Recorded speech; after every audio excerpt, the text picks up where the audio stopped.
por este espacio y por la oportunidad de compartir junto a ustedes.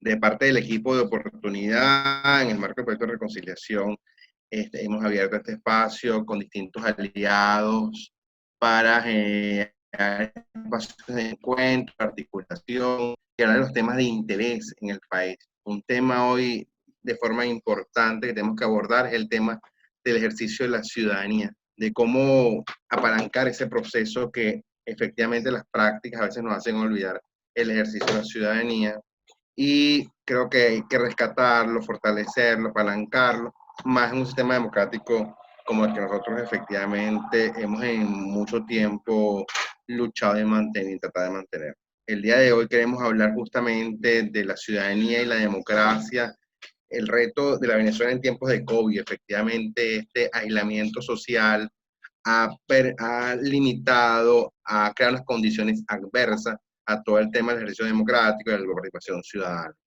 En tal sentido, quiero agradecer lo que nos acompañan hoy. Esto es un espacio de diálogo, de conversación, de generar opinión sobre un tema que a todos nos interesa. Tenemos el privilegio de poder compartir en este momento con Andy Delgado, investigadora del CENDES, quien pues ha sido una interesada en el tema de la ciudadanía, y que creo que va a ser bien interesante poder compartir con ella su percepción, con Griselda, quien es la directora del observatorio, Griselda Colina, del Observatorio de Comunicación y Democracia, quien por mucho tiempo ha estado trabajando de forma efectiva por el tema de todo el sistema electoral, con la participación política de los ciudadanos a través del voto, a través de mecanismos necesarios y constitucionales. También te invitaba al diputado Ángel Medina, quien preside la comité de postulaciones para la elección del CNE. Ángel a las 7:30 habló conmigo, me dijo que entraba a una reunión del G4, que lo habían convocado antes y que se incorporaba inmediatamente, que me está comunicando pues para incorporarse, que lo incorporara, pero fue algo improvisto. La convocatoria esta mañana de la reunión del G4 para que él explicara el tema del CNE. En tal sentido, bienvenidos a este espacio, gracias a todos por acompañarnos. Agradezco infinitamente la posibilidad que estén hoy aquí. Yo quisiera dejar en la palabra a Andy Delgado, investigadora del CENDE, para que abordáramos ese tema tan clave e importante en estos tiempos de la ciudadanía en la Venezuela de hoy. Andy, bienvenida y gracias por acompañarnos el día de hoy. Te dejo pues los micrófonos disponibles.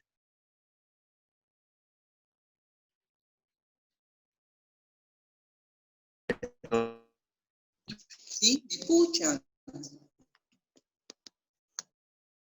Sí, se escucha. ¿Aló? Se escucha. Bueno. ¿Me escuchan? No creo que bueno, lo intentamos, pues, ¿no? Buenos días, agradezco pues esta oportunidad de poder conversar con ustedes, aunque sea a la distancia y de esta manera tan accidentada. Y también, bueno, saludo a los otros panelistas y con mucho interés, pues, saludo a las personas que se están incorporando, sobre todo porque entiendo que es gente muy, muy joven, ¿no? Y que está en proceso de formación. Y en función de esas características, yo organicé esta intervención en dos partes.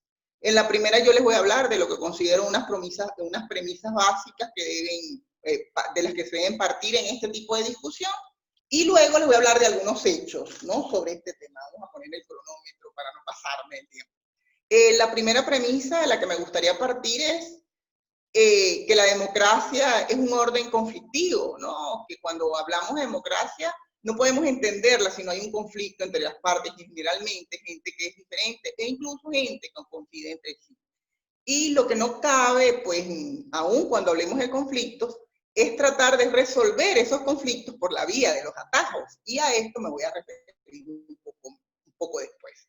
La segunda premisa es en términos del conjunto de estas características, qué deben tener estos acuerdos y sobre qué vamos a acordar. En general acordamos sobre cómo nos vamos a manejar cuando estamos hablando de la democracia, cómo se va a manejar el país, el Estado en el que nos estemos refiriendo, y en eso de hacer funcionar al Estado, los ciudadanos generalmente llegamos a un acuerdo, llegamos a eso que se llama un pacto institucional y que en general es lo que llamamos constitución.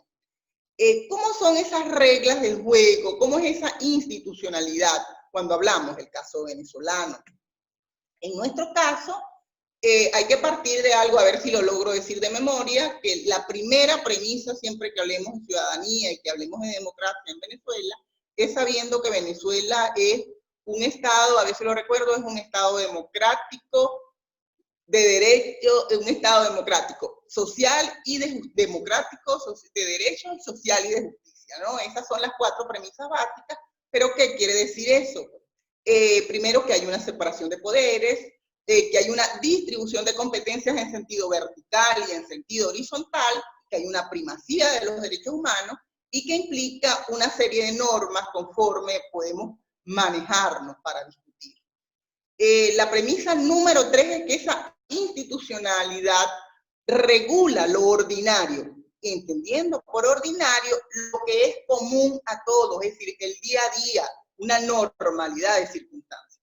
Pero también nuestra Carta Magna, en eso de la institucionalidad, regula lo que es extraordinario, entendiendo por lo extraordinario lo que es fuera de lo común, lo que no se da en el día a día ni lo que es habitual.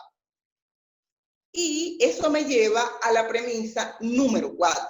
Ante situaciones extraordinarias se toman quienes nos gobiernan medidas extraordinarias, ¿no? Pero esas medidas extraordinarias tienen que darse dentro de un contexto determinado y siguiendo unas reglas determinadas que hemos fijado en lo que llamamos ese pacto. Lo primero que me parece importante definir siempre que hablamos de los estados de excepción, como lo llamamos en Venezuela, es que esa excepcionalidad se maneja en función de 3 aspectos distintos. Si es un estado de emergencia económica, si es un estado de conmoción, si estamos en guerra hacia lo interno o hacia lo externo, y lo que se llama el estado de alarma. El estado de alarma es lo que se decreta ante ciertas circunstancias. Ante circunstancias como catástrofes, y hablamos de catástrofe cuando atendemos a lo natural, hablamos de calamidad pública y de otros acontecimientos similares que pongan seriamente en peligro al Estado, a la institucionalidad y a nosotros los ciudadanos. Y en esos casos, siempre, cuando se dicta el decreto de alarma, debe decirse cuál es la situación que nos afecta, cómo nos está afectando, qué causa esa situación y qué medidas se van a tomar para enfrentarla. Toda medida de excepción que se tome tiene que ser necesaria, tiene que ser gradual, tiene que ser temporal. En el caso del estado de alarma, 30 días, y podía ser sometida a una prórroga, debe ser idónea, es decir, debe servir para resolver la situación que nos ocupa y tiene que ser proporcional a la situación extraordinaria que se vive. Solo la puede decretar quien ejerza la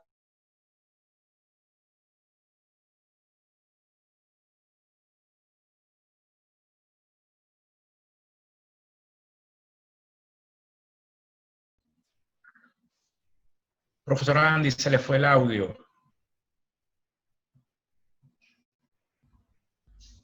Profesora Andy, se le fue el audio. Ya vamos a llamarla Sí. porque creo que... Ajá, Se me le fue el siguieron audio. hasta que dije, ya lo tengo activado. ¿Nos oímos? O digo, ¿me oyen? Ajá. Sí, le escuchamos. Ajá, gracias. Deberíamos indicar cuáles son las garantías que se están restringiendo y regular el ejercicio de esa garantía. En ningún caso, y hay 2 aspectos sumamente importantes.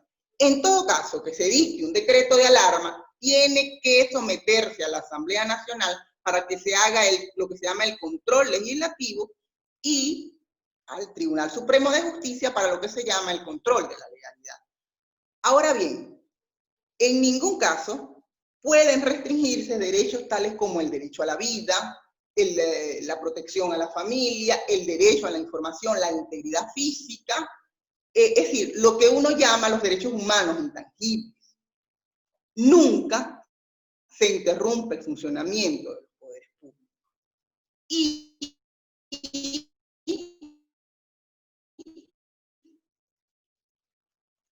en todo caso, respetarse los derechos humanos y someter a protección.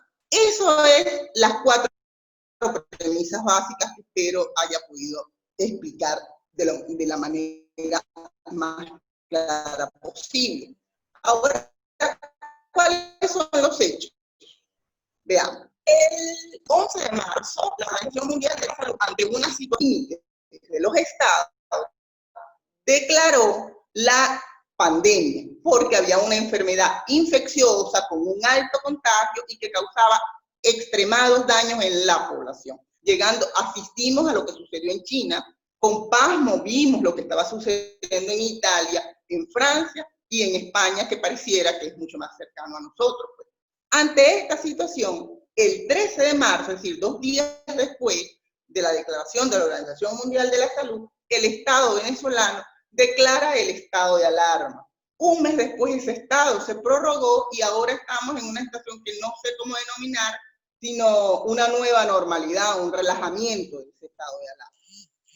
¿Qué podemos decir o qué podemos inferir nosotros de este decreto? Primero, el decreto de estado de alarma restringió el libre tránsito. Y además suspendió ciertas actividades, las actividades comerciales, las actividades educativas, las actividades laborales. Se nos instó, se nos obligó a usar mascarilla para salir a la calle. Se delegó facultades regulatorias en entes que no eran el presidente de la República, sino sus ministros.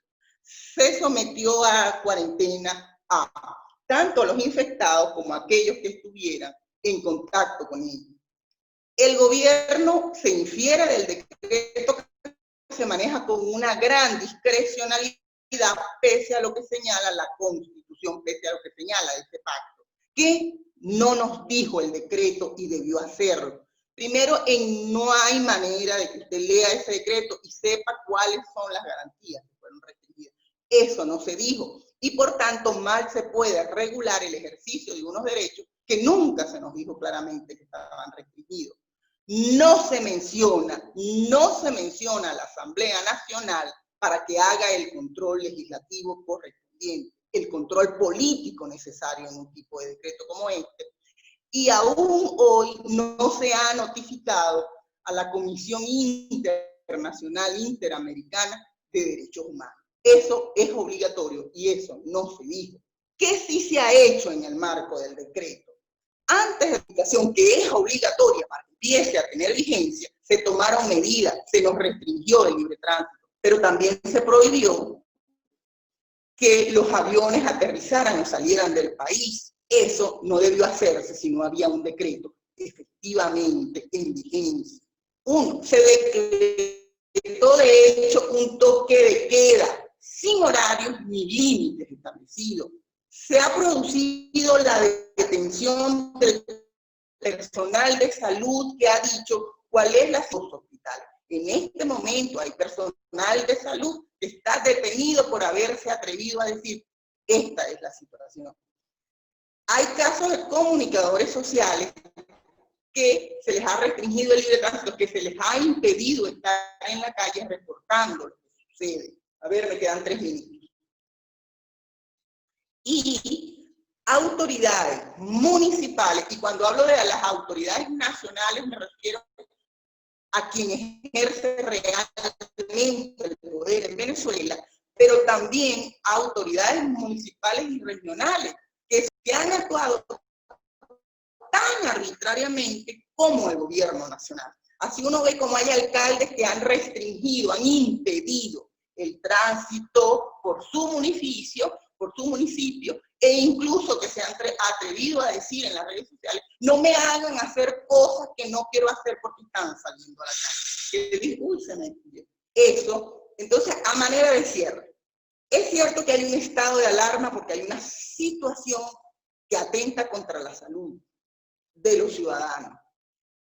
Pero el Estado democrático venezolano, el Estado constitucional, la Constitución no está en cuarentena. Hace unos días el doctor Ayala Corao decía, la semana pasada en una intervención en el Palacio de las Academias, que esto se trata de un estado, y leo, se trata de un estado de excepción donde lo que está en peligro no es la institucionalidad del Estado, lo que está en peligro es la salud, la integridad física e incluso la vida de nosotros los ciudadanos. Y entonces las medidas tienen que estar para atender esa situación, pero no para restringir la constitucionalidad y menos aún para restringir lo poco que queda del Estado de Derecho. Muchísimas gracias. Gracias, Andy, muchas gracias. La dinámica va a ser que va a haber una intervención inicial de Andy, de Griselda, del Observatorio, Griselda con el Observatorio de Comunicación y Democracia, Ángel Medina, y luego va a haber un intercambio con los participantes y otro proceso donde participen los ponentes. Griselda, te dejo los micrófonos abiertos. Gracias, Luis, y gracias a todos. Yo también pongo aquí mi cronómetro para no pasarme, aquí restando para que me conexión mientras hablo y me puedan escuchar. Yo, al igual que la profe Andy, yo pensando en la audiencia, creo que hice una presentación donde en una primera parte me gustaría como que recordáramos un poquito qué es la democracia, ¿no? Pensando justamente en esos temas en que nos invita a hablar Oportunidad, sobre democracia, sobre ciudadanía y los retos que tiene el país en estos tiempos de COVID, ¿no? Entonces, en una primera parte, me gustaría recordar un poquito de qué se trata la democracia, ¿no? Y hay distintos elementos que deben estar presentes en una democracia. Hay elementos que se consideran incluso para determinar, para saber si un país es democrático o no. Y yo los invitaría a que mientras yo los voy mencionando, ustedes hicieran un check en su mente a ver cómo sale evaluado el país, ¿no? Entonces, decíamos que para que haya democracia en un país, tiene que entonces existir, darse elecciones periódicas, libres y justas por sufragio universal y voto secreto. En la democracia es un sistema pluralista de partidos y un país donde tiene que haber medios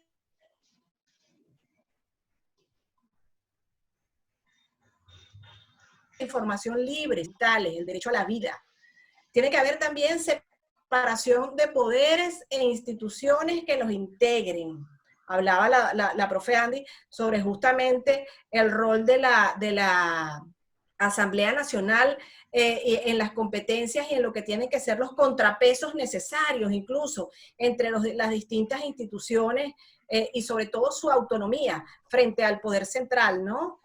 Y también, no menos importante, la democracia se trata de participación ciudadana. Entonces son ciudadanos organizados, capaces de incidir en el terreno político más allá de las elecciones. Y aquí me quiero detener un poquito para hablar del concepto de ciudadanía, de sociedad civil, y que a veces se entiende como solamente dentro de un grupo de organizaciones más conformadas, de ONGs que están haciendo un trabajo que es muy loable, como no, pero que la sociedad civil es mucho más grande. La sociedad civil también tiene que ver con las personas, los ciudadanos que están en la calle, tiene que ver también con jóvenes, también como los que están acompañándonos hoy aquí, a los que está formando la gente de Oportunidad y que tienen derecho a participar. También la iglesia, las iglesias. Y allí un trabajo que nosotros hemos venido haciendo, no solo como el observatorio, sino dentro de un espacio plural donde participamos, que se denomina diálogo social, es justamente impulsar la congregación y la articulación de los distintos líderes religiosos en Venezuela, las distintas iglesias, ¿no? Entonces, ya se conformó, eso también yo creo que son noticias que nosotros tenemos que ir dando y dando a conocer, es la conformación de un foro religioso, foro social y religioso de Venezuela. Allí nosotros estamos llevando adelante, entendemos que los liderazgos religiosos tienen un rol importante que jugar, así como los jóvenes, así como las academias. Le decía a Carlos y a Luis antes de empezar este foro, que me parece magnífico además que los ponentes que escogieron, porque bueno, hay representantes de la academia, hay representantes de los partidos políticos que también forman parte que también son ciudadanos, porque los representantes de los partidos políticos también tienen un ejercicio ciudadano, y también pues de las ONGs, en este caso estoy yo representándolas, pero eso, como parte de un grupo mucho más amplio. Entonces, teniendo esos elementos en cuenta sobre qué es la democracia, yo creo que uno de los temas que nos trae, que resume parte del trabajo del Observatorio Global de Comunicación y Democracia, es justamente el tema electoral. Ese es un tema que nos ha tocado mucho y desde qué perspectiva lo estamos haciendo, desde una perspectiva de derechos humanos, donde en primer lugar involucramos a los ciudadanos. Entonces, estamos llevando a cabo una serie de actividades desde 2015 que se fundó el observatorio para incorporar al ciudadano en los distintos roles que puede ejercer en un proceso electoral. Allí, a través de la Red Electoral Ciudadana, hemos hecho una serie de seguimientos que nos han permitido, junto con los especialistas técnicos, elaborar informes que dan cuenta de lo que ha sido un proceso de socavamiento de los derechos políticos en Venezuela. Les explicaba yo en febrero a varios de los que están aquí en el foro hoy de oportunidad, que un proceso electoral tiene que ser visto también como un complejo entramado de elementos y no circunscribirse solamente al día de la elección. Y que pensando así, nosotros también tendríamos que evaluar no solamente la actuación del organismo electoral, del árbitro electoral, sino también el marco jurídico que está dentro de ese proceso electoral, también la planificación, cómo se planifica ese evento, qué oferta para formarnos a nosotros ciudadanos y conocer nuestros derechos de participación en ese proceso tenemos, ¿no? El registro de los participantes, el financiamiento de la campaña propiamente dicha, el día de votación, qué podemos hacer además de votar los ciudadanos, ¿no? La verificación de los resultados, la auditoría y el alcance de las elecciones. Todo eso es parte de un proceso electoral que hoy en Venezuela está sumamente cuestionado. Es verdad que nosotros este año, 2020, la Constitución, nuestro pacto social, marca que 2020 es un año donde tenemos que hacer elecciones parlamentarias, porque el 5 de enero de 2021 tendría que juramentarse la nueva Asamblea Nacional. La Asamblea Nacional que a través de la que hemos encauzado toda una serie de protestas, de acompañamiento incluso ciudadano para el cambio democrático en el país. Y en ese sentido, allí es importante entonces que nosotros veamos cuáles son los retos que se nos presentan en esa elección parlamentaria. Y que si antes, ya nosotros desde el año pasado, que veníamos haciendo como grupo en el diálogo social, un trabajo para conocer las condiciones necesarias para realizar una elección libre en Venezuela, estábamos hablando en ese momento de condiciones políticas, que teníamos que evaluar condiciones políticas, pero también condiciones técnicas. Ahora, después de la llegada del COVID a Venezuela, también se suman las condiciones sanitarias que tenemos que evaluar correctamente y también las condiciones para que permitan la participación ciudadana. Ayer justamente nosotros como grupo de diálogo social hemos estado también avanzando una serie de actividades para posicionar nuevamente en la agenda el tema electoral. Y yo quiero ser bien clara aquí, no se trata de que nosotros como grupo de la sociedad civil estemos pensando o impulsando la realización de un proceso electoral como sea, de que cualquier proceso electoral va a ayudar. No, se trata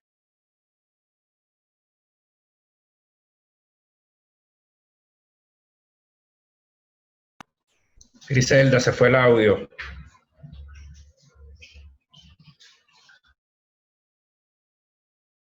Déjame llamarla a ver. Un segundo. Es el...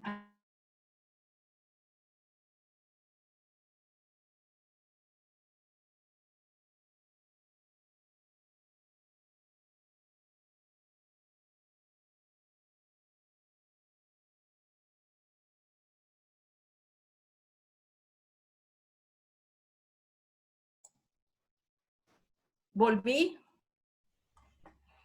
Perdón, ¿me oyen? Bienvenida. Y se escucha. Sí, es que mi internet me bota.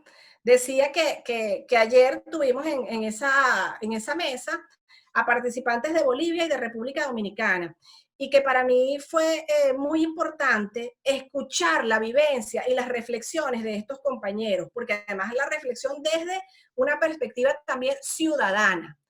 Entender que, porque a veces yo creo que estamos tan inmersos en nuestro problema y en nuestra situación, que es bastante compleja, por supuesto que sí, pero que a veces como que creemos que solamente nosotros padecemos de esto. Entonces, escuchar lo que están la situación que están atravesando también en Bolivia, los retos y los desafíos que se plantean ellos, y también en República Dominicana, yo creo que nos dio un aliento importante para ver cómo seguimos. Entender, y ya voy a terminar con esto, que estamos viviendo una crisis multidimensional, que tenemos una emergencia humanitaria compleja, agravada hoy por el COVID, pero, y una de las cosas que también discutíamos ayer, es ver cómo el derecho a la salud no debe ser un impedimento para el ejercicio de los derechos políticos.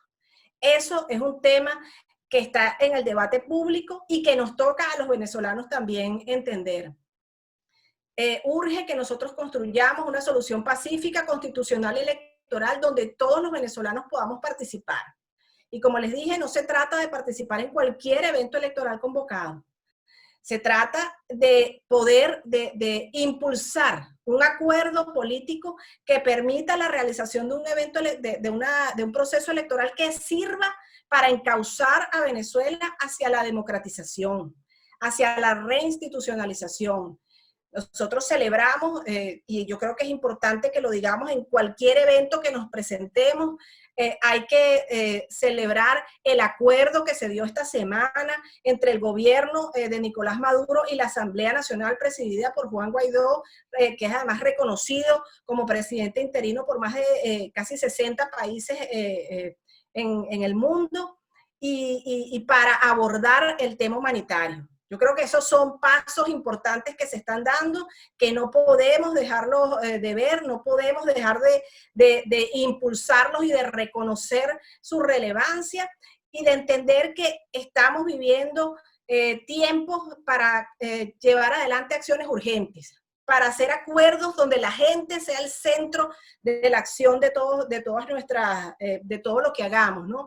Y para que esos acuerdos puedan salvar vidas. Finalmente, eso es lo que queremos. Entonces, frente a las elecciones, tenemos que prepararnos para el 5 de enero de 2021. Allí va a ser importante la participación del diputado Medina, ojalá pueda llegar, porque es necesario saber cómo están viendo los partidos políticos esta elección, qué podemos hacer, incluso si no vamos a votar, eso dentro de qué estrategia se enmarca y qué hacemos los ciudadanos para vigilar el proceso electoral, para denunciar y para registrar todos los elementos o fallas que se den allí. Cierro diciéndoles que yo creo que para mí es necesario generar esperanza, es necesario devolver a ciudadanos la posibilidad de que a través de su exigencia y sus demandas pueda incidir en un cambio democrático y que finalmente podamos recuperar el orgullo de ejercer la democracia que lo hemos perdido en este tiempo. Gracias. Gracias, Griselda. Sí, yo creo que es importante rescatar que el ejercicio de la ciudadanía en este proceso que estamos viendo en Venezuela, organizarnos, participar, exigir, es clave para afrontar los cambios que deben darse en el país. El gran reto de la sociedad venezolana hoy en tiempos de COVID es cómo en hacinamiento, cómo en aislamiento social, cómo en esta condición sanitaria tan particular, la gente efectivamente ejerce la ciudadanía? ¿Cómo hace decir que el sistema democrático se active y no se quebrante? ¿Cómo ante la acción de un Estado que tiene formas particulares de actuar, la ciudadanía se organiza para ese proceso? Son las claves que invita a la sociedad civil, al ejercicio ciudadano, a actuar. Yo quisiera, si tiene alguna pregunta a los participantes del foro en este momento,